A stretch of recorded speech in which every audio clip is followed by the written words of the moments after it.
isn't the late John Ryan? What's that supposed to mean? What were you up to since this morning? Maeve said you were off consorting with capitalists or something like that. Yeah. Well, did I miss something? Somebody looking for me or what? No. Well, then what am I late for? Nothing. Oh, some kind of a joke. No. Well, it's not funny. Well, thank you very much. What were you up to? Well, I did it. I beg your pardon. Listen, Kevin, it may be a terrible mistake, or it may be one of the best things that ever happened to me. Except for Maeve, of course. Except for Maeve. Right. Anyway, it's done. I did it. Forgive me, John, but I'm having difficulty following your ramblings. What's done? Look, I woke up this morning. Actually, I didn't get much sleep last night from worrying about it. Woke up this morning, went for a long walk down by the river, thought the whole thing over and over in my mind, and I came to the conclusion that I went right ahead and sold my potato commodities. Well, good. And I put all my money into cocoa beans. Good God, man. What got into you? What is it about cocoa beans that would tempt you to invest your life savings in them? Remember the other day? Dee came walking in here, and she wanted to talk to Maeve, so she went into the kitchen, and Maeve gave her a nice cup of hot cocoa. Something about wanting to use up some marshmallows that were going stale or something, right? So the two of them got to talking about the hot cocoa. Well, I hope this story has a surprise ending. Look, do you want to hear it or not? Oh, go on. Thank you. Anyway, I could tell from the way Dee was talking about the cocoa, she was getting another one of those signs of hers. I mean it, Kevin. I knew it right then and there. That was going to be another one of Delia's triumphs, her next one, and mine too. John, I saw you listening at that door, but I didn't think it would drive you into this madness. You don't approve, huh? Well, as your employee, it's not my place to approve or disapprove. But I wish you the best of luck. Well, how about as my friend? As your friend, I wish you the best of luck. I also have to say that I think you've reached an advanced stage of second childhood. I think I liked you better as my employee. Oh, no doubt. Look, Kevin, I know it sounds crazy, but here I am, working hard every day of my life to put a little bit aside at the end of every week so that Maeve and I can have a nice little nest egg someday, right? And there's Dee with her little $5,000 investment. In 6 months, she's made more money than I have managed to save in a lifetime. Now, I know it's a freak thing, these signs of hers, but they work. So who's to say what's crazy and what's not? Well, I never thought that I'd see the day when you would put your faith, not to mention your life savings, into one of Delia's mad schemes. That girl has lived her life leaping from one irrational scheme to the other. The law of averages indicate that one of them has to work. But, John, would you consider pretending that you were pregnant? Or would you consider standing on a ledge, Lord knows how many stories up? Would you consider faking a nervous breakdown? So why are you considering this? Because, as you said, my dear friend and employee, it works. Well, obviously, you've made up your mind, so there's no point in pursuing the matter further. That's right. It's a terrible gamble, man. Get out while you can. Get out when you have something to get out for. And now, John. Hi, everybody. Hello there, Dee. What's new?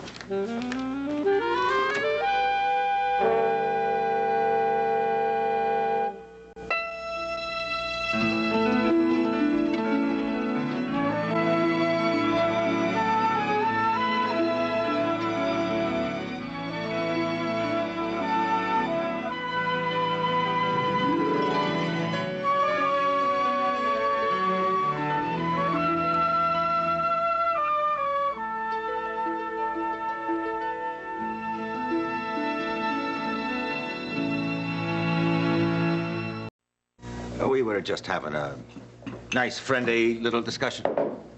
One of those management labor things. Oh, that's nice. You know, I was out shopping, and it was such a nice day out, I decided not to take a taxi for once. So I was on my way walking home. Here I am. It's a nice haul you have there. Things going well for you? Oh, sure. Everything's wonderful. Of course, we're still worried about Jill. She's coming home today, isn't she? Yes, but Roger says her back's not getting better as fast as he thought it would, and also something about her medication not working out right. But other than that, everything's wonderful. Well, thank God for small favors. Can I get you something? Yeah, you know what I'd really like? A big cup of hot chocolate. Something wrong? No, I was thinking it's a bit warm outside. Perhaps you prefer a nice cool drink. Oh, well, no, actually, since I put my Fitch in storage, I've been feeling kind of chilly. Besides, there's a definite breeze outside. Of course, I'm not used to it, I guess. Hot chocolate it is, then. Oh, Kevin, be sure to put lots of cocoa in it. Actually, I'm glad he's gone. I mean, I like Kevin. I just, I wanted to talk to you alone. Oh, sure. So, what's it all about, Dee? Well, you know, before I said everything's wonderful, and that's the truth, except I've kind of been worried about something lately. I keep thinking about the other day when I came over here and I told you I couldn't share my intuition about my commodities investments with you anymore. Yeah, I remember. Yeah, well, I really wish I could, you know. I know how nice it is to be rich, and I know you wanted to make a lot of money so you could feel what it'd be like, too. But, well, I don't know. When I started telling you and helping you decide what to buy, something happened, and I felt responsible, potatoes went down, and I just sort of short-circuited. Yeah. It wasn't working anymore. Yeah, I get you. And I felt really bad because, you know, you and Maeve have always been so wonderful to me my whole life. Except, of course, the time when you threw me out of the house and you said you never wanted to see me again. And also when Frank and I were getting divorced. That was Look, all right, now what do you want to tell me, Dee? Well, I just want you to know that what happened, I don't blame you. And I'll always love you and Maeve. Yeah. And I know you can't feel the same way about me that you used to. And that's okay, because I have a whole new family now, but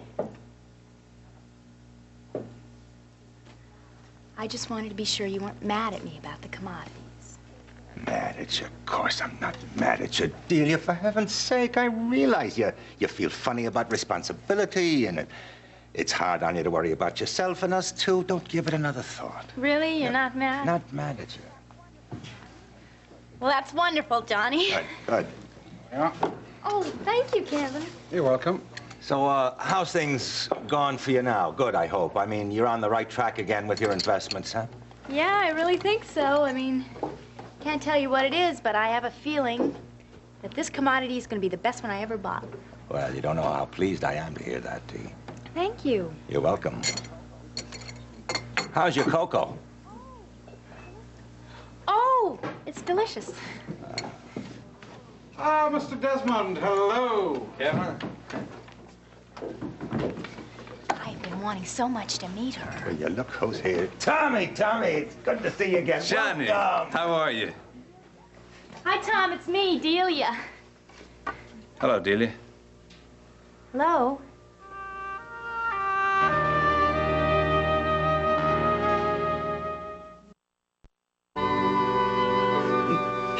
There you go, Lammy Pop. All nice and comfy. Are you sure he's going to be all right down here? I mean, shouldn't he be in bed or something? Well, the doctor said we should make sure he gets plenty of rest, and the germs won't know where. Besides, he was getting so lonely up there all by himself. Wasn't he? Well, if you're sure. Don't worry. He's going to be just fine. Okay. Now, you close your eyes and get some sleep, and when you wake up, you'll feel ever so much better. Would you like your Auntie Ray to sing you a lullaby? No. Would you like her to tell you a bedtime story? No. Would you like Don't her... push him, Paul. He knows what he wants. All right. Pleasant dreams, little John. Now you sleep tight. You just rest, honey.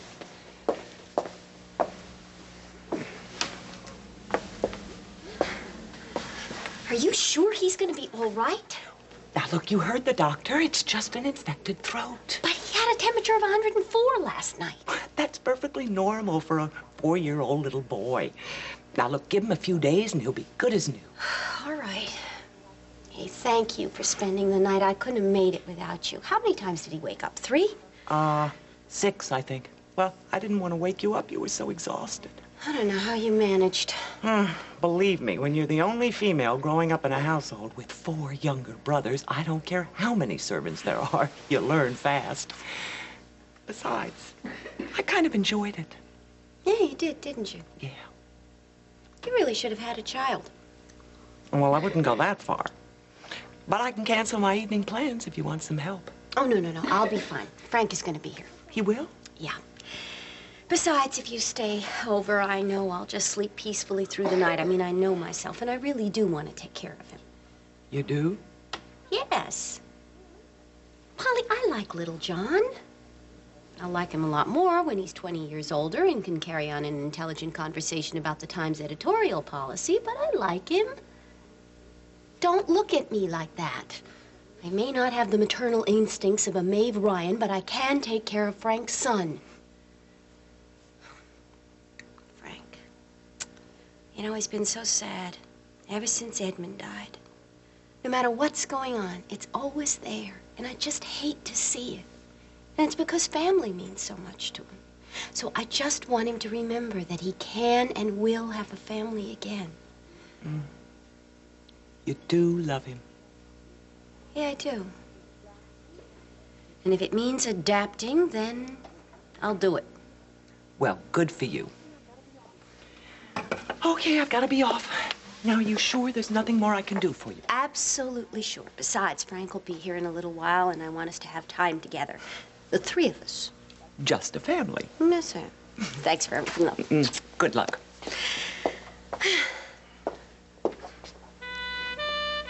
Bye. Bye-bye.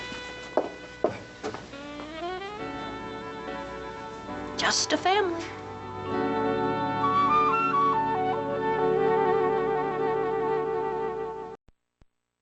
Everybody, I'd like you to meet my teacher and a very special person, Poppy Lincoln. Poppy, John Ryan. Happy to meet you. Welcome. Thank you. Kevin? Yeah. It's Kevin McGinnis. How do you do? Hello. And I'm Delia Coleridge, Tom's sister-in-law. My husband's Dr. Roger Coleridge, the neurosurgeon. We live downstairs from Tom and Faith. Oh, yes, I thought I'd seen you before.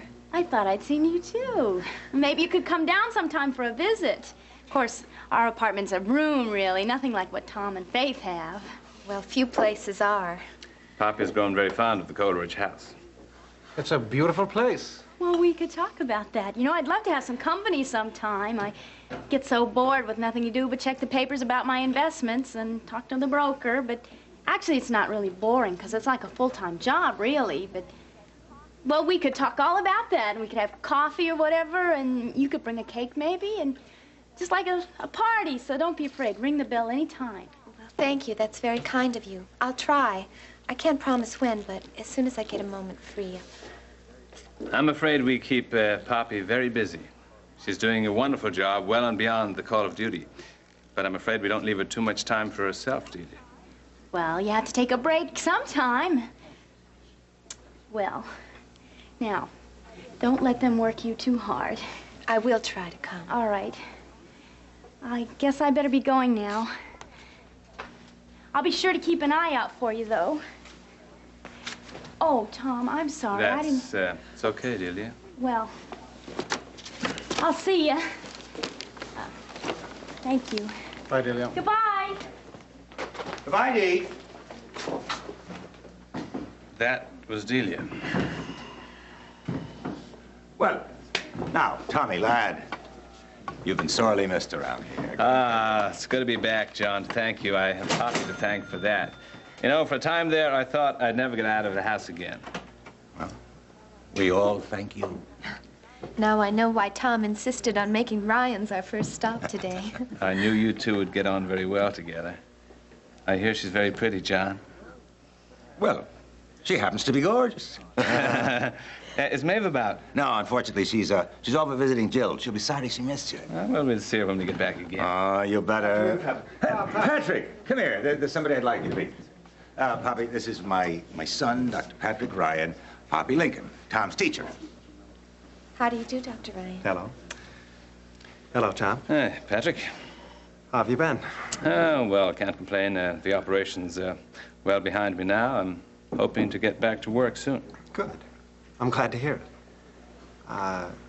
It's nice to hear that you're doing so well. Is Jack upstairs? Yeah, he is. Well, I promised Mary that I'd go up and check in on him. It was nice to meet you, Poppy.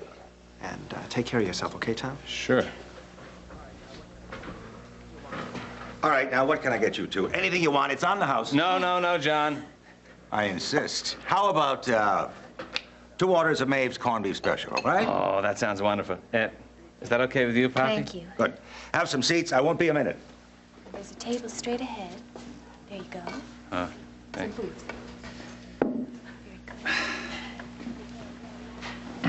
Well, you're very well liked around here. Oh, the Ryans are grand people. You're obviously very special to them. Well, they've been like a second family to me. Now, I must say, I've missed them. You don't care very much for Dr. Ryan, though, do you? Pat? Well, everybody likes Pat Ryan. I'm sorry. I shouldn't have said anything. No. You're quite perceptive. The truth is, Pat and I, well, Pat was a very close friend of Faith's, and they were engaged for a while.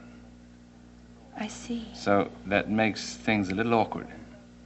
Well, I'm sure Faith knows she made the right choice. Thank you. Okay, here you go. Oh. Enjoy. Just yell if you need anything, all right? Smells wonderful, I John. didn't realize how hungry I am. Excuse me, just a minute. Hey, Jimmy, lad, is that the late paper? You bet, Mr. Ryan. Ah, very good. Just out. Thank you. Keep the change. Thanks. So long. So long. Let's see. Uh-huh. What is it now? Yes, just as I believe. Aha! This is it. Cocoa beans are going up. This is it, Kevin. And no more of your belly aching, lad. This is it. My ship is finally coming in. Well, I hope it's on a steady course.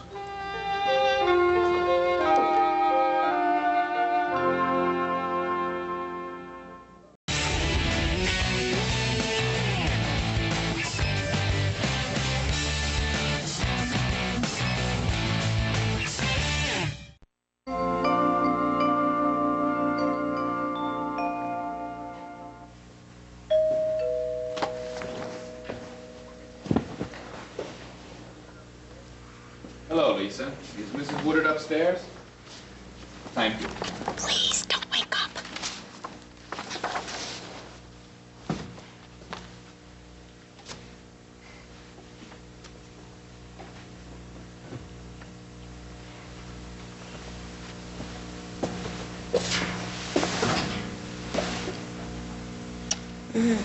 Frank. Hi. I fell asleep. Yeah. I was reading to him. I guess we must have dropped off at about the same time. I'm sorry. Oh, don't be silly. You must be exhausted. Did you get any sleep at all last night? A little. How is he? Oh, he's better, I think. He's still running a fever, but that's not unusual for a child his age. And he's cooler now. Dr. Goldman says it'll just take a few days. Hey, don't look so worried. It's just a throat infection. He's gonna be fine. No, I just keep thinking of... I know, but don't. Nothing is gonna happen to Jono. He's here and he's safe, and all he needs is a little time and some tender, loving care. There's plenty of that around here. Yeah. I feel bad asking you to take care of him all day, but even if we could move him to the apartment... There would be no one there to watch him. Shh. Thank you. Sure. Uh-oh, I think we woke him up. Hi, pal. How are you feeling? Bad. Yeah, I know. You're going to get better real soon. Because Ray and I are going to take good care of you, and then you're going to feel like Jono again. Then we'll go visit all those places we talked about. Okay? Okay. Good. Now you go to sleep now. And we'll be right here. Just close your eyes. Go to sleep. Sleep well, love.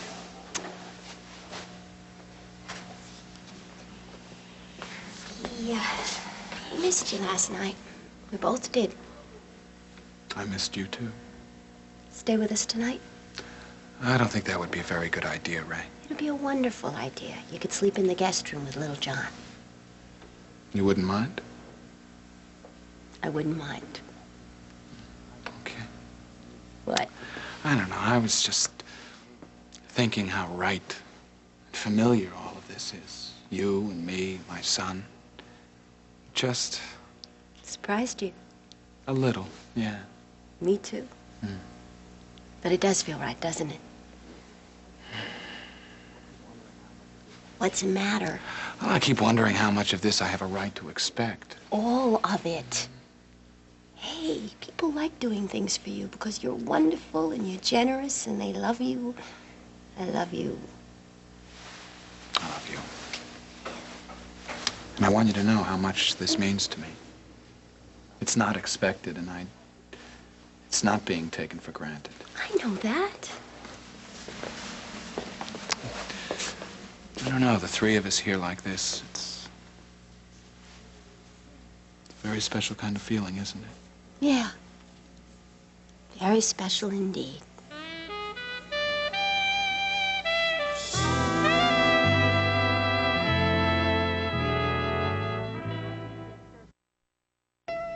Parties, boys, and drama. Oh my! Catch up with the 5 sexy singles who are putting a new spin on Southern charm. Don't miss an all-new Southern Bells Louisville, Thursday at 10 on SoapNet.